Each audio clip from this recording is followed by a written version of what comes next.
Pagbati po sa ating mga taga-subaybay.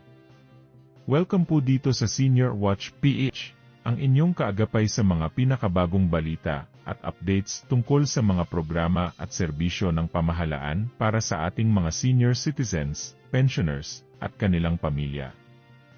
Nakatutuwang balita.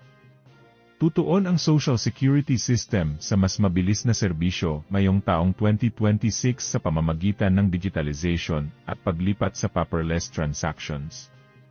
Ayon kay SSS President at CEO Robert Joseph Declaro, kabilang sa mga prioridad ngayong taon ang hiring ng 1,800 na employees para sa mas mabilis na frontline services. Ikalawang tranche ng pension increase sa ilalim ng Pension Reform Program. Microloan Program para sa dagdag na tulong pinansyal sa mga miyembro. Pagpapalawak sa abroad sa pamamagitan ng mga bagong opisina sa Madrid at San Francisco. Dahil sa matatag na pondong naitala noong nakaraang taon, tiniyak ng SSS ang patuloy na pagpapabuti ng benepisyo at pakikipagtulungan sa Pag-ibig at PhilHealth para sa mas madaling pag-akses ng publiko sa mga serbisyo ng pamahalaan. Ano ang nais mong unahin ng SSS? Maraming salamat po sa inyong panonood at pakikinig.